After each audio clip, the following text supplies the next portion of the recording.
Dictation शुरू होगी 5 second बाद।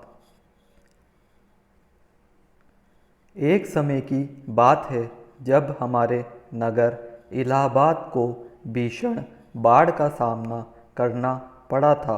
उस समय मैं बहुत छोटा था और तथा तीसरी कक्षा में पढ़ता था। मैं स्वयं तो समाचार पत्र नहीं पढ़ सकता था, किंतु उन दिनों प्राय नित्य की चर्चा का विषय बाढ़ ही रहा करता था।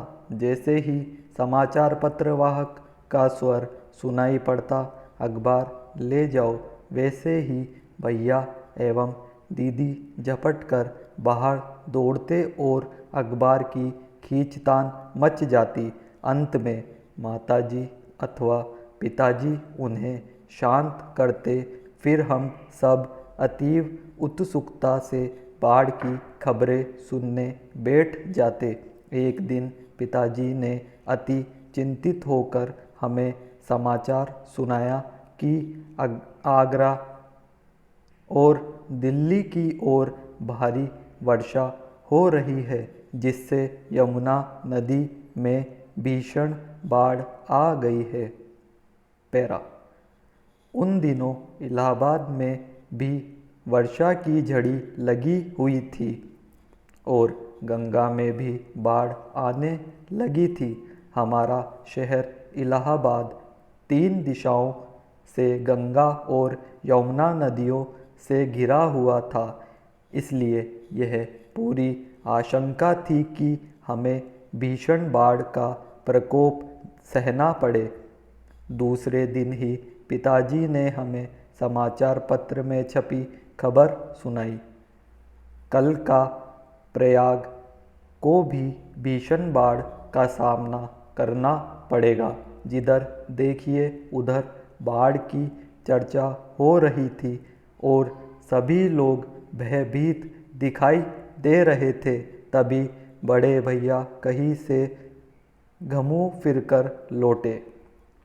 उन्होंने बताया कि गंगा और यमुना दोनों ही बहुत बढ़ गई है और यह सत्य है कि कल परसों तक ये नदियाँ अपनी सीमा पार करके सड़कों पर भी प्रभावित होने लगेगी। हमारा घर जिस मोहल्ले में है वह गंगा यमुना के अत्यंत निकट है। जब भी गंगा यमुना में बाढ़ आती है तो हमारे मोहल्ले तक बाढ़ का पानी लहराने लगता है और नावें चलने की नौबत आ जाती है। इसलिए मोहल्ले में सनसनी फैल गई और मोहल्ले वाले अपने अपने सामान सुरक्षित स्थानों में स्थानांतरित करने लगे। पिताजी ने भी तुरंत घर गृहस्थी का सब सामान अपने एक मित्र के घर पहुंचा देने की व्यवस्था की और फिर हम सब लोग भी उन्हीं के घर चले गए। कुछ व्यक्ति सरकारी शिविरों में और अपने सगे संबंधियों के घर चले गए जहां बाढ़ आने का खतरा नहीं था। पैरा। किसी प्रकार त्रस्त नगरवासियों ने रात व्यतीत की और सवेरा हुआ।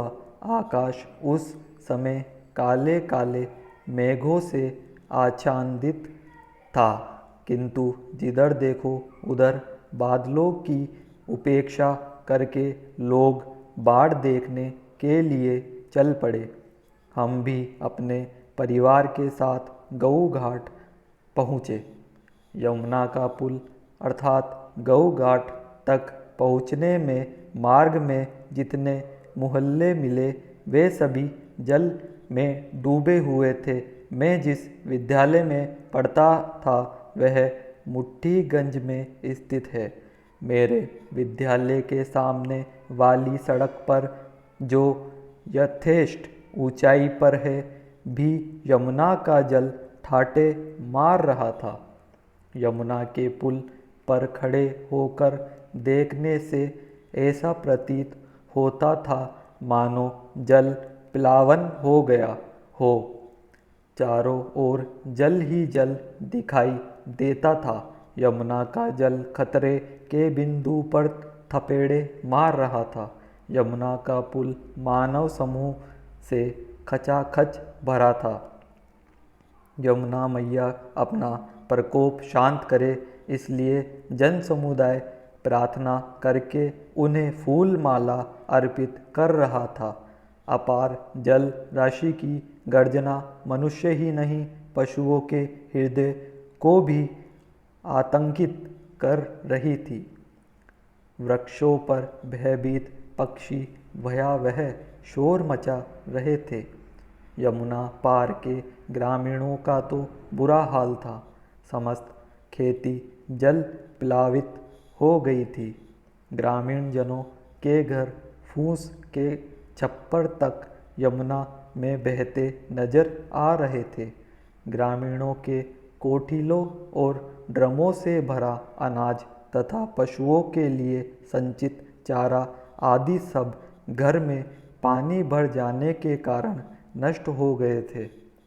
यमुना के जल में बहती हुई अगणित मानव और पशु पक्षियों की लाशें भंवर के चक्कर में पड़कर डूबती हुई नौकाएं तथा अपने जीवन की रक्षा हेतु जल से संघर्ष करते त्रस्त व भयभीत व बहते हुए जीवित पशु पक्षी सम्मिलित रूप में एक ऐसा भयावह दृश्य उपस्थित कर रहे थे कि मेरा बाल मस्तिष्क आतंकित हो उठा।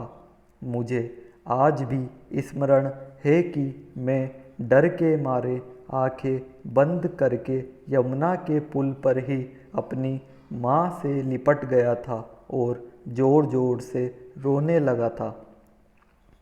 मुझे अत्यधिक भयभीत देखकर पिताजी सपरिवार घर लौट आए थे। उस रात मैं सो नहीं सका था।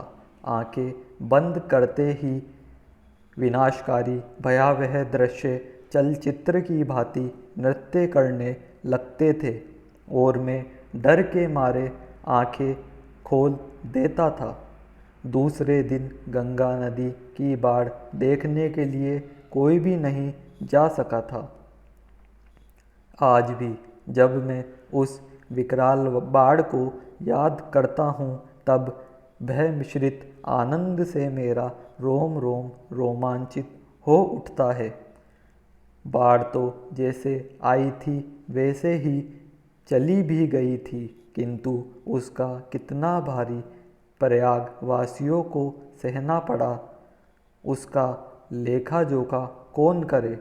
न जाने कितनी बड़ी संख्या में जन धन की हानि हुई। समाप्त।